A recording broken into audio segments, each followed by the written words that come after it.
हर हर महादेव। रुद्र संहिता कुमारखंड। नारद जी ने ब्रह्मा जी से पूछा, हे ब्राह्मण, भगवान शंकर ने पार्वती से विवाह करने के बाद कैलाश पर जाकर क्या किया? उन परमात्मा शिव को किस प्रकार पुत्र उत्पन्न हुआ? तारकासुर वध किस प्रकार हुआ? ब्रह्मा जी ने कहा, शिव जी के कैलाश पहुँचते ही वहाँ महान उत्सव होने लगे। सब देवगण प्रसन्न होकर अपने अपने स्थान को चले गए। इसके बाद भगवान शंभु पार्वती के साथ देवताओं के वर्ष परिमाण के अनुसार 1000 वर्ष तक विहार करते रहे। कुमार कार्तिकेय के जन्म की कथा। ब्रह्मा जी ने कथा प्रसंग सुनाकर कुमार के गंगा से उत्पन्न होने और कृतिकादि 6 स्त्रियों के द्वारा उनके पाले जाने, उन 6 की संतुष्टि के लिए उनके 6 मुख धारण करने और कृतिकाओं द्वारा पाले जाने के कारण उनका कार्तिकेय नाम होने की बात कही। इसके बाद उनके शंकर गिरिजा की सेवा में लाए जाने की कथा सुनाई। फिर ब्रह्मा जी ने कहा, भगवान शंकर ने कुमार को गोद में बैठाकर अत्यंत स्नेह किया।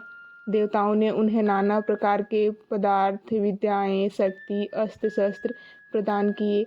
पार्वती के हृदय में प्रेम समाता नहीं था।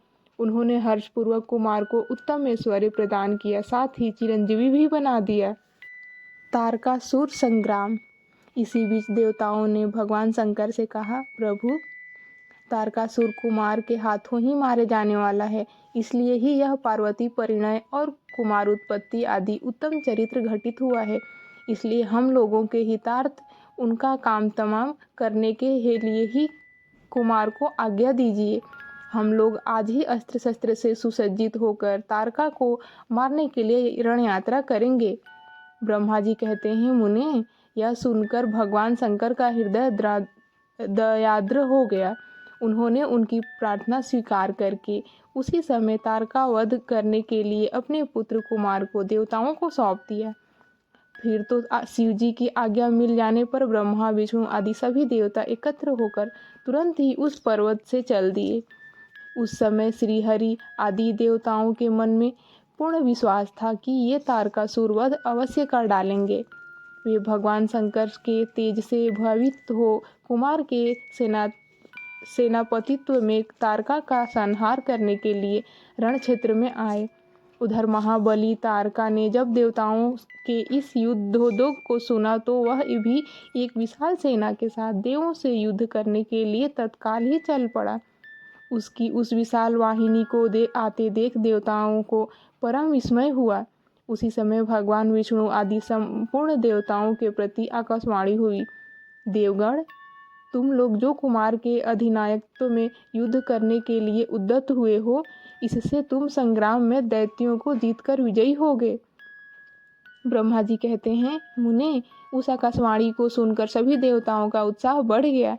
उनकी युद्ध कामना बलवती हो गई और वे सब युद्ध के लिए आ डटे।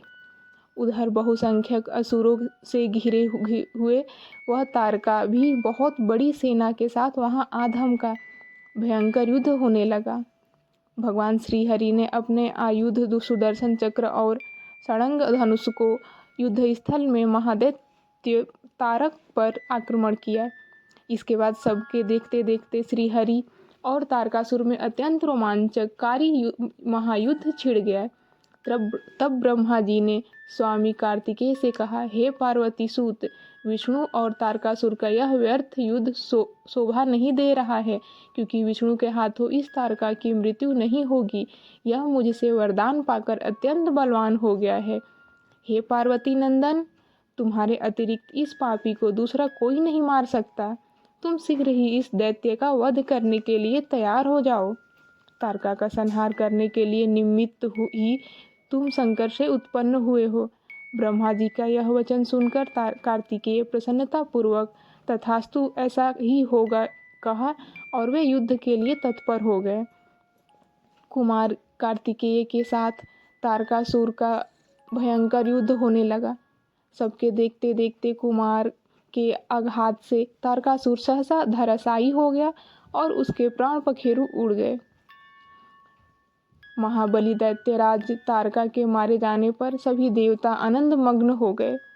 उस समय भगवान शंकर भी कार्तिकेय की विजय का समाचार पाकर पार्वती जी के साथ प्रसन्नता पूर्वक वहां पधारे। स्नेह से युक्त पार्वती जी परम प्रेम पूर्वक अपने पुत्र कुमार को अपनी गोद में लेकर लाड़ प्यार करने लगी। उस समय वहां एक महान विजयोत्सव मनाया गया। देवताओं ने पुष्प वर्षा की। इसके बाद भगवान रुद्र जगज्जननी भवानी के साथ अपने निवास स्थान कैलाश पर्वत को चले गए। इधर सभी देवताओं ने शंकर नंदन कुमार का स्तवन करते हुए निवेदन किया, हे कुमार, आपने असुर राज तारक को मारकर हम सबको और चराचर जगत को सुखी कर दिया। अब आप अपने माता पिता पार्वती और शंकर का दर्शन करने के लिए शिव के स्थान स्थल कैलाश पर चलने की कृपा करें। इसके बाद सब देवताओं के साथ कुमार स्कंद शिव जी के समीप कैलाश पहुँचे। वहाँ शिव शिवा के साथ सबने बड़ा आनंद मनाया। देवताओं ने शिव जी की स्तुति की। शिव जी ने उन सबको वरदान और अभयदान देकर विदा किया। हर हर महादेव।